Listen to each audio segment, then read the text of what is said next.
ఇది చూస్తే అందరూ ఓటర్స్ కూడా 7 గంటలకే పోలింగ్ స్టేషన్కి వచ్చారు.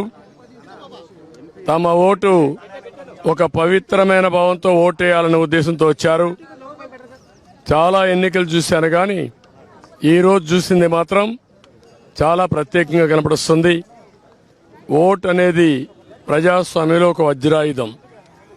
వాళ్ళ జీవితాల్ని, సమాజ జీవితాన్ని, వాళ్ళ పిల్లల భవిష్యత్తుని తీర్చిదిద్దేది. అది గుర్తించారు.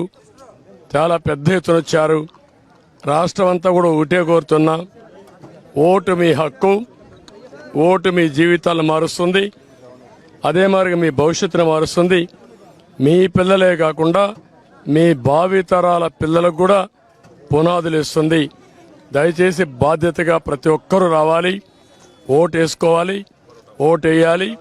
తద్వారా మీ యొక్క మనోభావాలు తెలియజేసి రేపు రాబోయే రోజుల్లో ఏదైతే సుపరిపాలన ఉంటుందో ఆ సుపరిపాలనకు నాంది పలకాల్సిందిగా మరొక్కసారి కోరుకుంటూ మరొక్కసారి అందరినీ విజ్ఞప్తి చేస్తున్నా, అశ్రద్ధ చేయొద్దండి.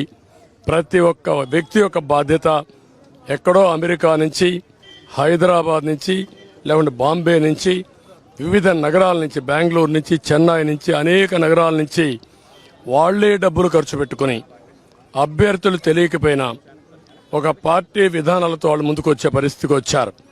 కొంతమంది అయితే పేదవాళ్లు, కూరగాయలు వ్యాపారం చేసుకునే వాళ్ళు, ఇక్కడ లేకుండా ఎక్కడో ఉంటే సొంత ఖర్చులు పెట్టుకొని, క్యారియర్ పెట్టుకొని నేరుగా వచ్చి వాళ్ళ గ్రామంలో ఓటేసుకునే పరిస్థితికి వచ్చారు. ఇది నా జీవితంలో ఎప్పుడు చూడలా.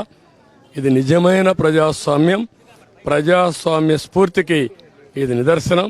అందరినీ మరొక్కసారి అప్పీల్ చేస్తున్నా, ప్రతి ఒక్కరూ రండి, మీ ఓటు హక్కును ఉపయోగించుకోండి. ఏ వ్యక్తి కూడా నేను చూశాను, వికలాంగులు, వృద్ధులు, నడవలేని వాళ్ళు వీల్ చైర్లో వచ్చి ఇది నా బాధ్యత, నేను ఓటేస్తానని చెప్పినప్పుడు నాకు చాలా ఆనందం కలిగింది. ఒళ్ళంతా పులకరించే పరిస్థితి వచ్చింది. ఇది వినూత్నమైన అనుభవం. అందరికీ మరొక్కసారి అభినందనలు.